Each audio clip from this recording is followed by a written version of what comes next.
세리아 2019-20 시즌 여름 이적 시장 중간 점검 2부 시작하겠습니다. 먼저 지난 시즌 엄청난 돌풍을 일으키며 3위에 올랐던 아탈란타부터 살펴보겠습니다. 이적 시장을 기분 좋게 공격수 무리엘 영입으로 시작한 아탈란타였는데요. 1,800만 유로라는 비교적 저렴한 값에 영입했습니다. 지난 시즌 피오렌티나의 임대로 넘어와 키에사와 투톱으로도 참 좋은 모습을 보여줬던 바 있던 무리엘. 특유의 신체 능력이 압권인 선수입니다. 좋은 활약이 기대됩니다. 특히 아탈란타에는 또 한 명의 피지컬 괴물 공격수 두반 자파타가 있는데요.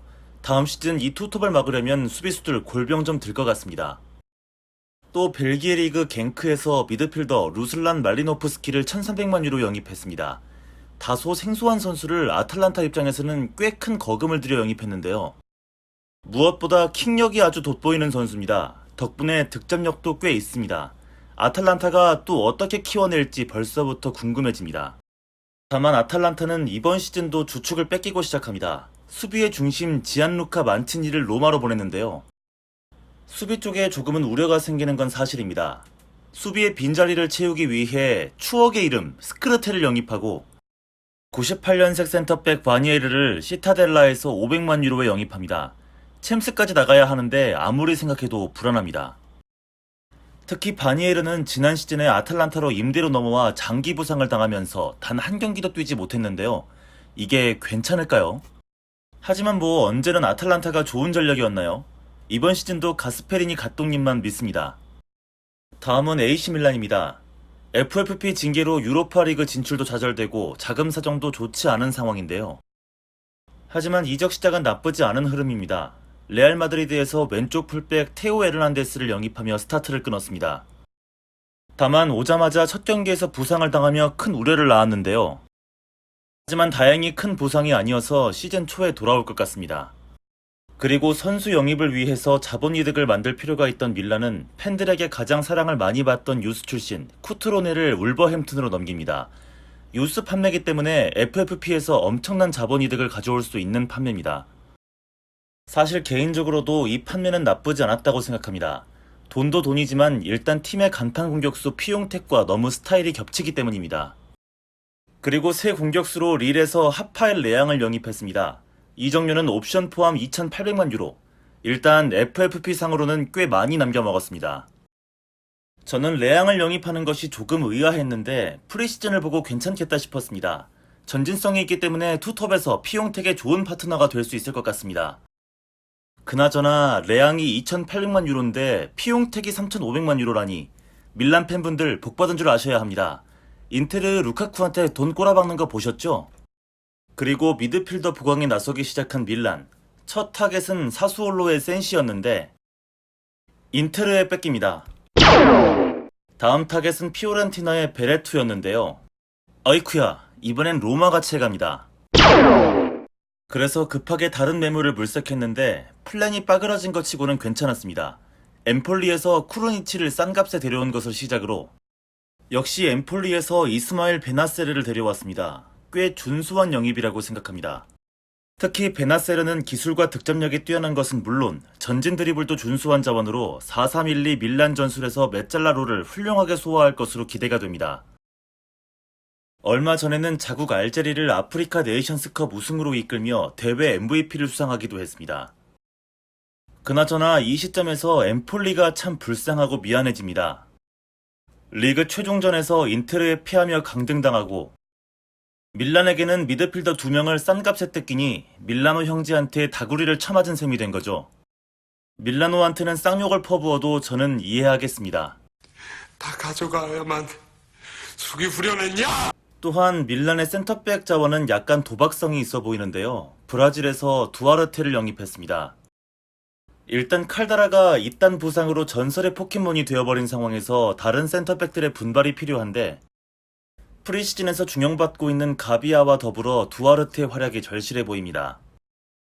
그리고 앙헬 코리아를 5,500만 유로에 산다는 소식이 자주 나오던데 제발 사실이 아니길 바랍니다.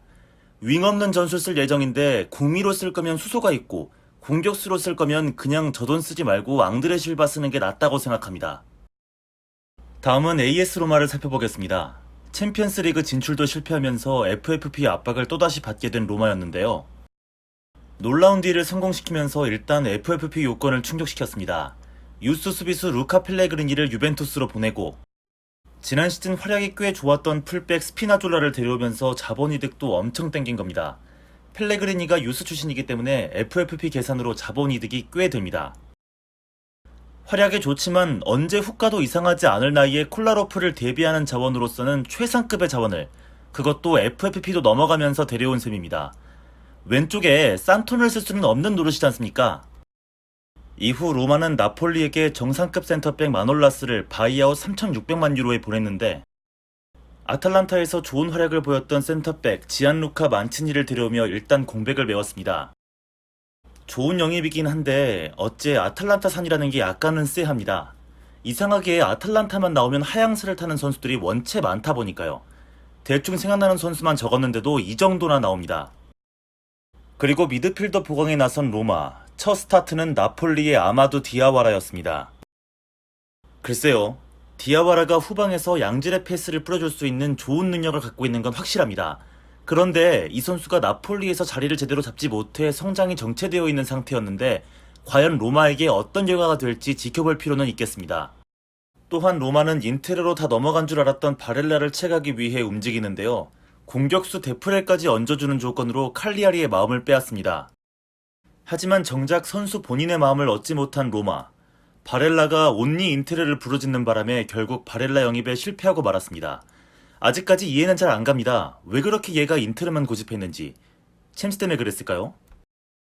이후 로마는 바렐라의 대체 선수로 피오렌티나에서 베레투 영입에 성공했습니다. 저는 개인적으로 아주 훌륭한 영입이라고 보고 있습니다. 일단 공수에서 아무짝에 쓸모가 없었던 은존지보다는 훨씬 낫고 아쉽긴 하지만 바렐라가 맡을 롤을 충분히 수행할 수 있는 선수이기 때문입니다. 그리고 베티스에서 로마는 골키퍼 파우로페즈를 바이아웃 금액을 질러서 데려왔습니다. 로마가 파우로페즈를 선택한 이유를 설명하자면 이 선수의 빌드업 능력에 있을 겁니다. 자유자재로 양발을 사용해 정확하게 패스를 전달할 수 있고 빠르게 비어있는 동료를 찾아 패스를 뿌릴 능력이 있으며 거기다 팔힘도 좋아서 던지기 공격만으로도 먼 거리에 정확하게 패스를 연결시킬 수 있는 능력까지 갖고 있다는 겁니다. 이건 골키퍼의 빌드업 능력을 중시 여기는 로마의 새 감독 폰세카의 스타일과도 결부시킬 수 있을 것 같습니다. 하지만 무엇보다 이번 여름 로마에게 가장 반가운 소식은 자니올로의 재계약 소식일 겁니다. 5년 재계약했습니다. 그나저나 로마는 이 빡빡이가 싸놓은 똥 치우는데 진짜 개고생을 하고 있는데 은존지를 갈라타사라이로 임대 보냈습니다. 3천만 유로에 사와서 1년 임대로 내보내는군요. 그리고 부상, 경기 출장, 부상을 반복하던 나이롱 환자 칼스도르프도 페에노르트로 임대 보냈습니다. 이후 또 하나의 망작, 골키퍼 로빈 올센도 프랑스 리그 몽펠리에로 임대 보내려고 하고 있는데 갑자기 딜이 깨져버렸습니다. 이래저래 참 똥 치우려고 열심히 움직이는 로마입니다. 야, 정말 다들 열심히들 산다. 정말 열심히들. 그리고 진짜 충격적인 기사를 봐버렸는데 뭐?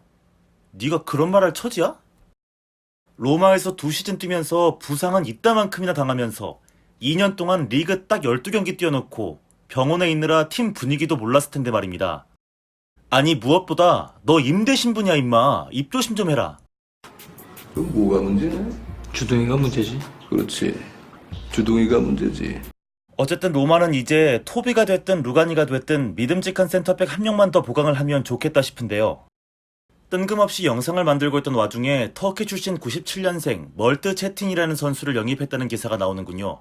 좀 더 지켜봐야 할 것 같습니다. 다음은 라치오입니다. 거상의 이미지가 있는 클럽 중 하나인데요. 제가 개인적으로 이번 이적 시장 최고의 해자 영입 1위를 주고 싶은 영입을 라치오가 해냈습니다. 스팔에서 오른쪽 윙백 마누엘 라짜리를 데려왔습니다.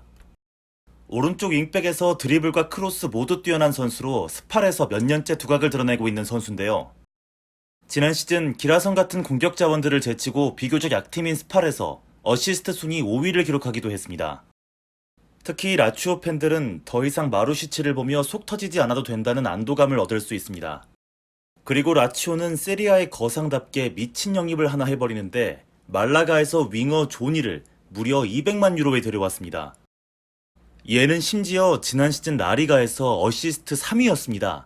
근데 단돈 200만 유로라니 미친 이적입니다 정말.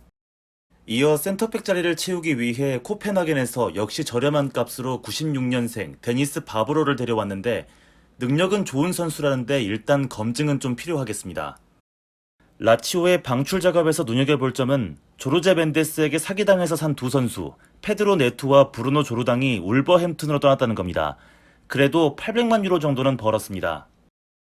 마지막으로 지난 시즌 자유계약으로 피오렌티나에서 데려왔던 밀란 바델리를 다시 임대로 피오렌티나에 보냈습니다. 공짜라고 좋아했지만 지난 시즌 더럽게 못했습니다. 이적 시장 중간 점검은 여기까지입니다. 오케이, 거기까지. 이제 개막 일주일 앞으로 다가온 세리아. 이승우 선수가 절대 이적하지 않길 바라며 이번 주 영상 마치겠습니다.